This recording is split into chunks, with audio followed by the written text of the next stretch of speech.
Organisasi Angkutan Darat atau Organda memastikan jika tarif angkutan darat akan ikut naik imbas kenaikan bahan bakar minyak. Bukan hanya angkutan orang, kenaikan juga akan ikut berimbas pada tarif angkutan barang. Dari estimasi Organda, kenaikan akan berada pada kisaran 7 hingga 25%. Sementara itu di DKI Jakarta, lonjakan ongkos angkutan akan berada di kisaran 12,5 hingga 17,5%. Angka tersebut masih akan melalui proses perumusan terutama di daerah dan nasional. Nantinya, hasil perumusan itu akan diberikan kepada Kementerian Perhubungan dan dinas setempat. Pihak Organda juga menjelaskan jika kenaikan harga tarif jasa angkutan darat akan sangat mempengaruhi omset operator angkutan, melihat daya beli masyarakat juga belum pulih pasca pandemi.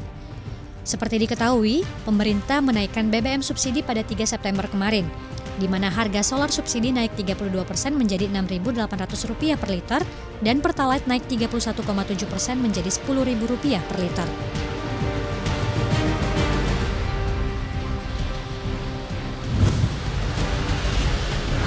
Meski telah menaikkan harga BBM subsidi solar dan Pertalite serta Pertamax, namun nyatanya anggaran subsidi tetap berpotensi membengkak. Belanja subsidi BBM diperkirakan akan meningkat dari Rp502 triliun menjadi Rp650 triliun di tahun ini. Besaran ini lebih rendah dari perkiraan awal pemerintah sebesar Rp698 triliun. Menurut Wakil Menteri Keuangan Suhasil Nazara, lonjakan subsidi dipengaruhi oleh kenaikan harga minyak dunia, pergerakan kurs rupiah, dan volume konsumsi BBM. Sementara itu, Kementerian Keuangan memprediksi inflasi pada akhir tahun 2022 akan berada di kisaran 6,6 hingga 6,8%. Tingginya inflasi merupakan imbas dari kenaikan harga BBM. Untuk meredam tekanan ke masyarakat, pemerintah menyalurkan bantuan sosial tambahan senilai Rp24 triliun sebagai bantalan bagi masyarakat yang membutuhkan. Ada bantuan langsung tunai senilai Rp600.000 untuk 20,65 juta keluarga.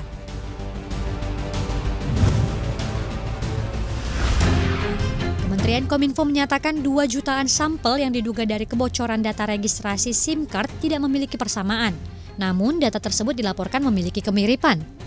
Dirjen Aptika Kementerian Kominfo Samuel Abrijani Pangerapan menyatakan, setelah pertemuan dengan pihak operator seluler, Dirjen Dukcapil Kemendagri, Cybercrime Polri, dan Badan Cyber Sandi Negara (BSSN) menyebutkan bahwa dari data yang beredar, data yang mirip mencapai 15 hingga 20%. Samuel menambahkan pihaknya akan melakukan investigasi mendalam.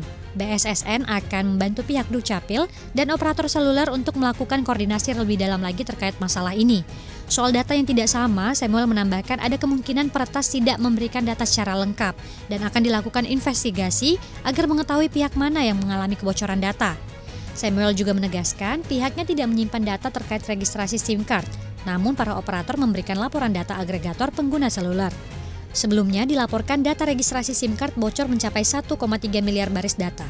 Total ukuran mencapai 87 GB dan terdapat data seperti nomor ponsel dan nomor induk kependudukan.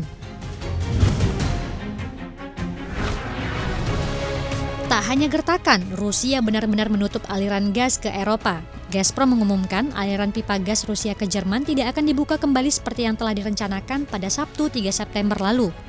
Gazprom juga menyebut aliran pipa gas akan ditutup tanpa batas waktu. Rusia sendiri membantah penghentian aliran pipa gas ini sebagai bentuk pembalasan atas sanksi Barat kepada Rusia. Rusia justru berdalih, sanksi Barat justru menunda pemeliharaan rutin aliran pipa Nord Stream 1. Atas hal ini, regulator jaringan gas Jerman Bundesnetzagentur mengatakan negara itu sekarang lebih siap untuk menghentikan pasokan gas Rusia, tetapi mendesak warga dan perusahaan untuk mengurangi konsumsi.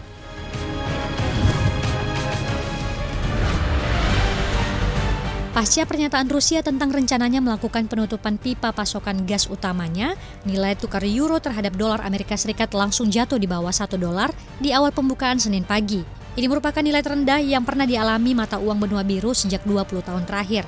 Sebelumnya, pada 13 Juli 2022 lalu, mata uang yang digunakan oleh 19 negara di benua biru ini juga sempat terdorong hingga 0,9998 per dolar Amerika Serikat. Namun, mampu terbang kembali di atas $1 Amerika Serikat pada akhir penutupan. Jaringan Nord Stream 1 berkontribusi sekitar 35% gas di benua biru. Jaringan tersebut sebenarnya sudah membatasi kapasitas penyaluran hingga hanya 20% sejak Juni. Penyetopan penyaluran gas itu akan menghambat upaya negara Eropa dalam mengisi kapasitas gas sebagai pasokan musim dingin. Dengan terus dihentikannya pasokan gas, harga energi meroket hingga inflasi di benua biru akan terus tinggi. Kurs euro pun jebol dan dapat memperparah inflasi. Alhasil, benua biru terancam resesi.